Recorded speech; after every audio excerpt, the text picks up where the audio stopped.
देखिए दोस्तों, समझिएगा पर्यायवाची शब्द के बारे में। आज दोस्तों पर्यायवाची शब्द की प्रैक्टिस करते हैं। जैसे दोस्तों आप किसी भी कंपटीशन एग्जाम की तैयारी करते हो ना, तो ये उसके लिए बहुत इंपॉर्टेंट होता है। छोटी छोटी किताबें हैं दोस्तों, इससे बड़ा मज़ा आता है पढ़कर दोस्तों। इसमें ऐसी ऐसी बातें होती हैं जो कि बड़ी बड़ी किताबों हमें बातें नहीं मिलती हैं। तो स्टार्ट करते हैं दोस्तों। पर्यायवाची क्या होता है? देखिए, पर्यायवाची का जो मतलब होता है वो क्या होता है? जो शब्द अर्थ की दृष्टि से समान होते हैं, है ना, जो शब्द अर्थ की दृष्टि से समान होते हैं उन्हें क्या कहा जाता है? पर्यायवाची कहा जाता है। देखिए, आपके एग्जाम में एक नंबर का क्वेश्चन बनता पूछता है कि जो शब्द अर्थ की दृष्टि से समान होते हैं उन्हें क्या कहा जाता है? तो पर्यायवाची शब्द कहा जाता है। क्या कहा जाता है? पर्यायवाची शब्द कहा जाता है। देखिए, किताबी भाषा में लिखा है, इसमें देखते हैं इसमें क्या है दोस्तों। छोटी किताब है, इसमें बड़ा मज़ा आता है पढ़कर दोस्तों। जैसे देखिए यहाँ पर लिखा, एक ही प्राणी या वस्तु के कई नामों से पुकारा जाता है ना। जैसे एक ही प्राणी या वस्तु को कई नामों से पुकारा जाता है ना। और उदाहरण के लिए जैसे दोस्तों आप देखते हैं हाथी को दोस्तों आप गज भी कहते हो, हस्ती भी कहते हो, और क्या कहते हो, कुंजर भी कहते हो, करी भी कहते हो। तो दोस्तों एक व्यक्ति के जो अनेक नाम होते हैं, है ना, वो क्या होते हैं? पर्यायवाची होते हैं। देखिए दोस्तों यहाँ लिखा है, देखिए हाथी को देखिए, तो हाथी को क्या कहा जाता है? देखिए, गज कहा जाता है, हस्ती कहा जाता है, कुंजर कहा जाता है, करी कहा जाता है। करी मतलब क्या होता है? हाथी होता है। तो ये हमें याद रखना है, ठीक है ना। तो अब चलते हैं। देखिए, इस प्रकार जो शब्द समान अर्थ प्रकट करते हैं वे पर्यायवाची शब्द कहलाते हैं। इस प्रकार जो शब्द समान अर्थ प्रकट करते हैं वे क्या कहलाते हैं? तो पर्यायवाची शब्द कहलाते हैं। इतना हमने जाना। अब देखिए पर्यायवाची के बारे में अब देखते हैं, है ना। देखो, जैसे पूछता आपसे तालाब के पर्यायवाची पूछता, तालाब के पर्यायवाची, तो तालाब को याद रखना, तालाब को सरोवर भी कहा जाता है, सरोवर कहा जाता है, तट कहा जाता है, तट के ताल कहा जाता है। क्या कहा जाता है? ताल कहा जाता है, सरोवर कहा जाता है, ताल कहा जाता है, और क्या कहता है? शर कहा जाता है, और जलाशय कहा जाता है। तो इतना हमें याद रखना। अगर एग्जाम में आता है सरोवर किसका पर्यायवाची है? तो तालाब का पर्यायवाची। ताल किसे कहा जाता है? तो सरोवर को ही कहा जाता है, मतलब तालाब को कहा जाता है। सर किसका पर्यायवाची है? तो तालाब को ही कहा जाता है, जलाशय कहा जाता है। तो इतना हमें याद रखना है, ठीक है ना। इतना क्या हमें याद रखना है। अब आगे देखते हैं दोस्तों दूसरा क्वेश्चन। दूसरा देखिए पक्षी के पर्यायवाची आपसे बहुत पूछता है। जैसे दो पक्षी को खग कहा जाता है, खग बहुत इंपॉर्टेंट है। खग किसका पर्यायवाची है? तो पक्षी को कहा जाता है। द्विज कहा जाता है, द्विज कहा जाता है, द्विज, है ना। खग कहा जाता है, द्विज कहा जाता है, और क्या कहता है? चिड़िया कहा जाता है, चिड़िया। और पखेरु बहुत इंपॉर्टेंट है, पूछता पखेरु किसे कहा जाता है ना, किसका पर्यायवाची है? तो पक्षी का पर्यायवाची है। खग हो गया, द्विज हो गया, चिड़िया हो गया, पखेरु, है ना। तो ये किसके पर्यायवाची होते हैं? तो ये पक्षी के पर्यायवाची होते हैं, ठीक है ना। इतना समझ में आया। अब देखिए तीसरे पर चलते हैं, घर पर। तो घर को दोस्तों याद रखना, गृह कहा जाता है, भवन कहा जाता है, धाम कहा जाता है, आलय कहा जाता है। देखिए गृह कहा जाता है, गृह तो हमको पता है, हमें क्यों भवन भी पता है। धाम नहीं जानते, धाम किसको कहा जाता है? तो घर को ही, जो घर होता है उसे धाम कहा जाता है, और आलय कहा जाता है। और एक और याद रखना है ना, एक और याद रखना दोस्तों, निकेतन भी कहा जाता है। क्या कहा जाता है? निकेतन। क्या कहा जाता है? निकेतन कहा जाता है। निकेतन किसको कहा जाता है? तो घर को ही निकेतन कहा जाता है ना। निकेतन हो गया। और आवास भी कहा जाता है, और क्या कहा जाता है? आवास। और क्या कहा जाता है? आवास कहा जाता है। और क्या कहा जाता है? आवास कहा जाता है ना। निकेतन हो गया, आवास का हो गया, ये किसे कहा जाता है? तो ये घर के पर्यायवाची होते हैं, है ना। वेरी मोस्ट इम्पोर्टेंट है दोस्तों।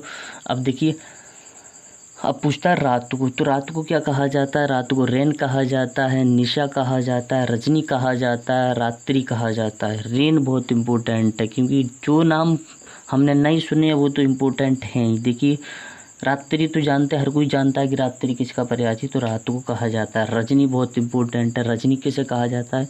तो रात्रि को ही रजनी कहा जाता है। निशा कहा जाता है, रैन कहा जाता है, निशा कहा जाता है, रजनी कहा जाता है। इतना हमें याद रखना है। अब देखिए ईश्वर को दोस्तों, ईश्वर कई टाइप से लिखा जाता है ना, ईश्वर, है ना। तो ईश्वर को आप क्या जानते हो? भगवान भी कहा जाता है। ईश्वर को भगवान भी कहा जाता है ना। और क्या कहा जाता है ईश्वर को? ईश्वर को भगवान कहा जाता है, प्रभु जानते हैं, हम प्रभु कहते हैं, जगदीश भी जानते हैं, परमात्मा को जानते हैं, है ना, परमात्मा भी कहा जाता है। तो भगवान कहा जाता है, ईश्वर को प्रभु कहा जाता है, जगदीश कहा जाता है, परमात्मा कहा जाता है ना। तो हमें ये याद रखना है। और भी बहुत सारे इनके नाम है ना। तो आ गया फूल। फूल को जानिए, देखिए फूल के बहुत पर्यायवाची होते हैं। फूल को जानिए, देखिए फूल को पुष्प कहा जाता है। फूल को क्या था, पुष्प कहा जाता है, सुमन कहा जाता है, कुसुम कहा जाता है, पुरसून कहा जाता है। सुमन, पुरसून और कुसुम, सुमन, कुसुम, पुरसून, ऐसे याद रख सकते हो, तीनों एक लाइन। सुमन, कुसुम, पुरसून, ये किसे कहा जाता है, पुष्प को ही कहा जाता है, पुष्प कहा जाता है। पुष्प तो हमें मालूम है, तो इतना हमें याद रखना है। अब देखिए चांद को देखते हैं, चांद देखते हैं तो चांद को चंद्र कहा जाता है, चंद्रमा कहा जाता है, राकेश कहा जाता है, शशि कहा जाता है। तो चंद्र हो गया, राकेश हो गया, है ना, शशि हो गया, और क्या कहा जाता है, राकेश कहा जाता है। शशि बहुत इंपॉर्टेंट है, शशि पर टिक करना दोस्तों बहुत इंपॉर्टेंट है। शशि किसे कहा जाता है, तो चंद्रमा को कहा जाता है, चांद कहा जाता है, चंद्र कहा जाता है, चंद्रमा कहा जाता है, राकेश कहा जाता है ना। अब देखिए सांप को सर्प कहा जाता है, सभी को मालूम है। भुजंग, ये किसी को नहीं मालूम, भुजंग किसे कहा जाता है, तो सांप को कहा जाता है भुजंग। और अही दोस्तों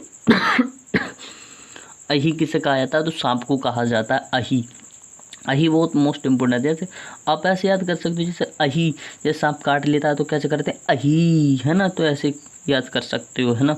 सर्प कहा जाता है, भुजंग किसे कहा जाता है, तो सर्प को कहा जाता है। इतना हुआ था। अब देखिए किरण को क्या कहा जाता है, तो किरण को दोस्तों ज्योति कहा जाता है, किरण को क्या कहा जाता है, ज्योति कहा जाता है। अंशु कहा जाता है, और रसिम कहा जाता है, और कर कहा जाता है। तो ज्योति किसका पर्यायवाची है पूछेगा तो किरण का याद रखना। अंशु किसका पर्यायवाची है, तो किरण का। रसिम किसका पर्यायवाची है, तो किरण का। कर किसे कहा जाता है, तो किरण को कहा जाता है। अब देखिए आकाश को कहा जाता है नभ, तो हर कोई जानता है, गगन भी जानता है। व्योम याद रखना, व्योम किसे कहा जाता है, तो आकाश को व्योम कहा जाता है। आकाश को क्या कहा जाता है, व्योम कहा जाता है। क्या कहा जाता है, आकाश को व्योम कहा जाता है ना। और आसमान तो हर कोई जानता है, नभ कहा जाता है ना, व्योम कहा जाता है, आसमान कहा जाता है। अब कमल को देखो, तो कमल को नीरज कहा जाता है, जलज कहा जाता है, पंकज कहा जाता है, अरविंद कहा जाता है। अरविंद किसे कहा जाता है, तो याद रखना, जो अरविंद होता है वो कमल को ही कहा जाता है। नीरज कहा जाता है, जलज कहा जाता है, पंकज भी कहा जाता है कमल को, है ना। तो इतना हमें याद रखना है। अब देखिए गंगा को क्या कहता है, देव नदी कहा जाता है। गंगा को मंदाकिनी कहा जाता है, जावरी कहा जाता है, भगीरथी कहा जाता है। देव नदी कहा जाता है, मंदाकिनी कहा जाता है, जावरी कहा जाता है, और भगीरथी कहा जाता है गंगा को। याद रखना, गंगा को क्या कहा जाता है, देव नदी किसे कहा जाता है, गंगा को कहा जाता है। जावरी किसे कहा जाता है, गंगा को कहा जाता है। भगीरथी गंगा को कहा जाता है, मंदाकिनी भी गंगा को कहा जाता है। अब देखिए देवता को निर्जन कहा जाता है। निर्जन किसका पर्यायवाची, तो देवता को कहा जाता है निर्जन, है ना। देव कहा जाता है, सुर कहा जाता है, अमर कहा जाता है। भाई देव अमर किसका पर्यायवाची, तो देव का। देव क्या होते हैं, अमर होते हैं, वो कभी नहीं मरते हैं। तो अमर किसका पर्यायवाची, देवता का है। सुर हो गया, सुर अमृत का भी पर्यायवाची होता है ना, और सुर देवता की पर्यायवाची। तो ध्यान देना दोनों को। जैसे पृथ्वी के बारे में, तो पृथ्वी भू कहा जाता है, धरा कहा जाता है, वसुधा कहा जाता है, वसुंधरा भी कहा जाता है। इसे क्या कहा जाता है, वसुंधरा भी कहा जाता है, वसुंधरा भी कहा जाता है, धरित्रा कहा जाता है, वसुंधरा कहा जाता है। तो ये याद रखना है ना। ये सब किसके पर्यायवाची होते हैं, तो ये पृथ्वी के पर्यायवाची होते हैं। भू कहा जाता है, धरा कहा जाता है, वसुधा कहा जाता है, धरित्रा कहा जाता है, भूमि कहा जाता है, वसुंधरा कहा जाता है किसे, पृथ्वी को, है ना। पृथ्वी को कहा जाता है। अब देखिए सूरज को दोस्तों दिवाकर कहा जाता है, दिनकर कहा जाता है, प्रभाकर कहा जाता है। दिनकर हो गया, दिवाकर हो गया, दिवाकर हो गया, प्रभाकर हो गया, सूर्य हो गया, रवि किसे कहा जाता है, तो सूर्य को कहा जाता है रवि, है ना। याद रखना किसे कहा जाता है, सूर्य को कहा जाता है रवि, है ना। अब देखिए बादल का देखते हैं, तो बालद को नीरद कहा जाता है, बारिद कहा जाता है, जलद कहा जाता है, घन कहा जाता है। तो नीरद हो गया, बारिद हो गया, जलद हो गया, और घन हो गया। ये किसके पर्यायवाची हैं, तो याद रखना, नीरद हो गया, बारिद हो गया, जलद हो गया, ये घन बादल के पर्यायवाची हैं, है ना। किसके पर्यायवाची हैं, बादल के पर्यायवाची हैं। अब देखिए घोड़ा को देखते हैं तो घोड़ा को अश्व कहा जाता है, वाजी कहा जाता है। घोड़ा क्या करता है, बाजी जीतता है। तुरंग तुरंग तुरंग करके चलता है, ऐसे याद रख लो। तुरंग किसे कहा जाता है, तो घोड़ा को कहा जाता है घोटक कहा जाता है, अश्व कहा जाता है, वाजी कहा जाता है। हाय एक होता है, है भी बहुत मोस्ट इम्पोर्टेंट है, हैवी कहा जाता है घोड़ा को, है ना। तो ये याद रखना है, हैवी कहा जाता है घोड़ा को। अब देखिए पेड़ को क्या कहा जाता है, वृक्ष कहा जाता है। द्रुम पेड़ को कहा जाता है, गाछ कहा जाता है, बिटप कहा जाता है। बिटप हो गया, है ना। वृक्ष कहा जाता है, पेड़ को कहा जाता है, द्रुम कहा जाता है, गाछ कहा जाता है, बिटप कहा जाता है। अब पानी को देखते हो तो पानी को जल कहा जाता है, और क्या कहा जाता है, नीर कहा जाता है, वारी किया जाता है, बारी बारी करके पियो, ऐसे याद है, अम्बू कहा जाता है ना। अब देखिए आग को क्या कहता है, अग्नि कहा जाता है, अनल कहा जाता है, पावक कहा जाता है, दहन कहा जाता है। तो दोस्तों अगर अच्छा लगा हो तो वीडियो को लाइक करना, शेयर करना दोस्तों, ठीक है ना। और कमेंट में कुछ ज़रूर लिखना, कुछ ना कुछ अपनी सूचनाएं जो कि अच्छा लगता हो मेरी वीडियो।